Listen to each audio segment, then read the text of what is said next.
I have always loved Studio Ghibli's work, from Castle in the Sky to Kiki's Delivery Service, and of course my all-time favorite, Howl's Moving Castle. Now this gorgeous 36 paint set cost me a total of $200.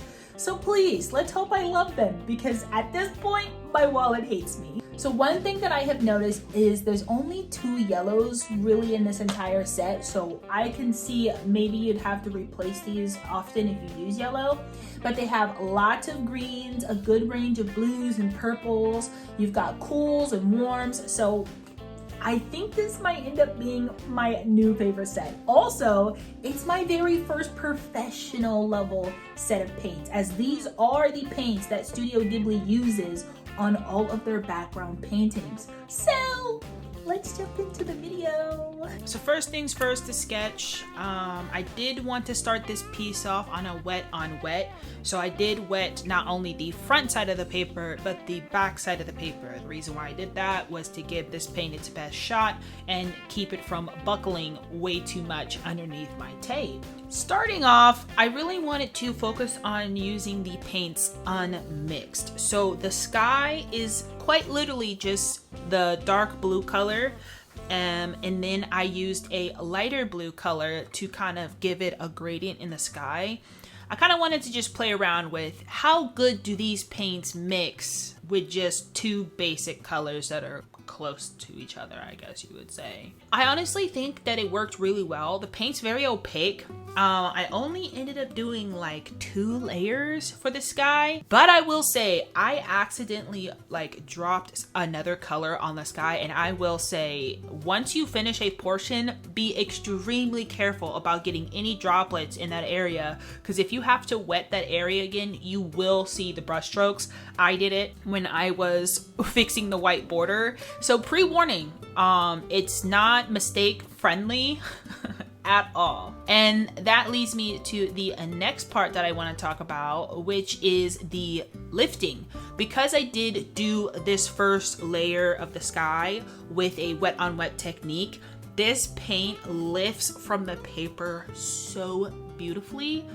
It made these clouds so effortless. Like it was just effortless. That's all I can say. And then of course I added in a little bit of white to give it a little definition, but I wanted it to kind of bleed out to give clouds that soft, fluffy texture. So one thing I noticed is I'm quite a bit ways into painting, and I have not re-wetted my paper at all, and the paper stays wet, like deceivingly wet. So like when I was adding in these details, I was like, oh, the paper is probably pretty dry. It was not dry, so it did kind of fluff out a bit, which it fluffed out to my advantage. Do mind when you are using a wet on wet technique that the paint will take a really long time to dry. So I used a heat gun throughout the process of my layers. Now I do want to touch on adding this light color. I was so nervous that these paints weren't going to be opaque enough to cover up the blue streaks, but oh my god, I love these colors. Again, I am sticking to using the colors as they come right now. I'm not doing a lot of mixing. I'll get into that a little later. But I'd say they did a phenomenal job selecting these colors. That really bright green that you get is perfect for those sunlit areas.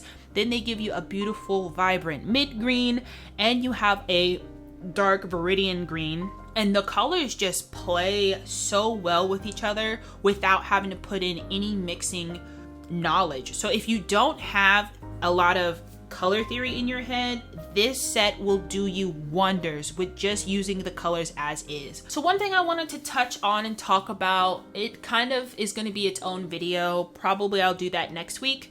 But just that feeling of imposter syndrome, like I can't tell you how much I doubted myself. I fully did not believe that I could make this painting look good. I have never once done any of this type of background painting. I've never really have painted sceneries or skies. I've never really painted clouds. I did make like one painting of some water, which it came out all right, but I didn't really like it. And this piece just really showed me that I can do anything I put my mind to. Like, there is no limit to my artistic skills, and I have to remember that. We all need to remember that. Don't put so much stress if you've never painted something before. Just have fun with it and try different techniques. Like I said, I've never once have painted one with opaque paint. That's like, it's a watercolor, but it's more opaque watercolor.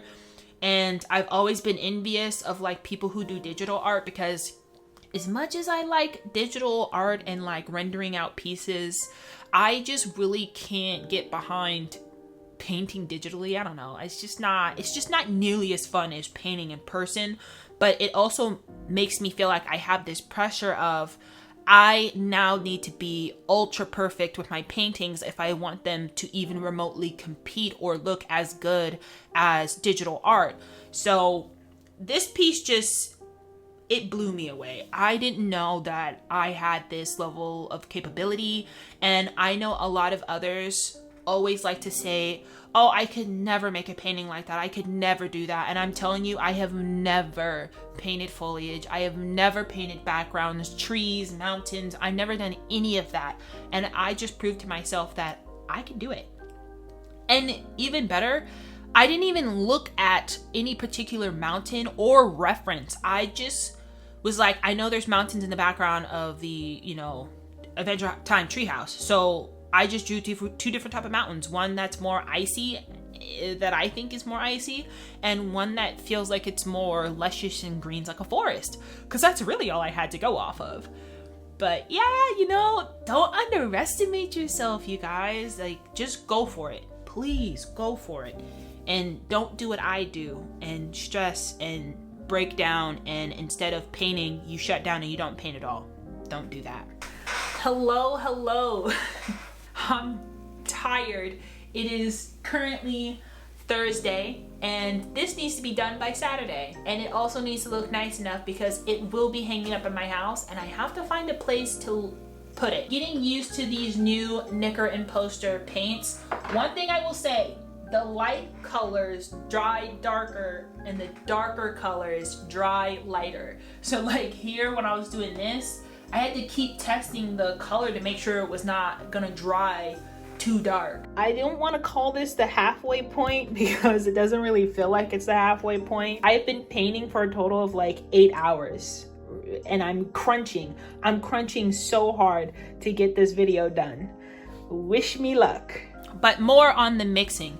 So with this level of mixing for the tree trunks, I kind of just, like I said, I used a little bit of the darker blue, and then I used a little bit of the viridian green to add in that like more pale color. The tree is like a very ashy brown, like it's desaturated, but then the wood that kind of creates that front door area of the home portion is a very warm and vibrant brown. So I really wanted to try and capture the tree trunks being a little more ashy.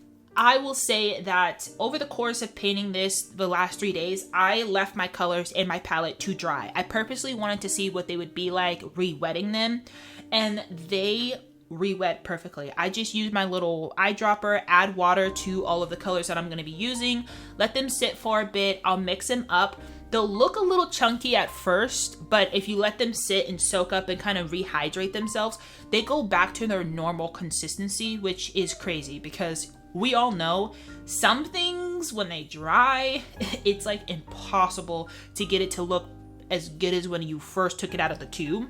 I, of course, highly suggest you, whenever you do reuse them, hydrate all of your paint and let it sit for a little bit and then jump back into mixing. I only say that because I had a knicker and poster color white. I didn't even know I had this. I added some water because this thing was dried to the bone, fossilized. But the paints do crack when they dry, but they don't crack and fall off of the palette, if that makes sense.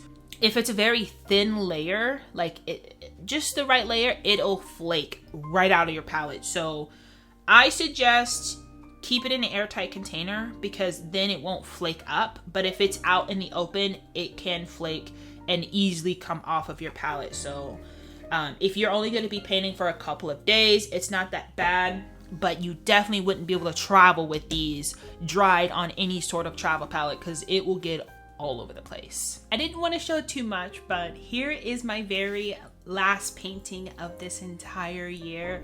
This year flew by. I'm quite disappointed in not painting more, but next year we've got a plan to finish an entire sketchbook and actually make at least 12 full paintings. Take it away, Ruby. Okay, so here is the final product. I absolutely love how my painting came out. Of course, it's the Adventure Time Treehouse.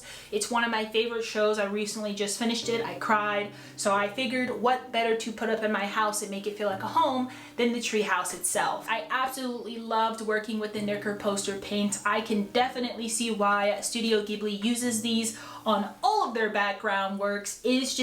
It's amazing paint. I've never liked gouache. I'll be honest, it's a controversial opinion, but I feel like the jelly gouache just isn't that opaque, and a lot of the colors in there are very translucent, so they're kind of more close to watercolors. These Knicker poster paints are a lot more opaque, and a little goes a long way with these things. That's what I love about it most. You get this bright, vibrant look, but you can water it down, get your main layers done. Let me know what you guys think. The paints were definitely worth it, so my wallet won't hate me too much. So why don't you guys go outside and paint something that makes you happy today? Bye!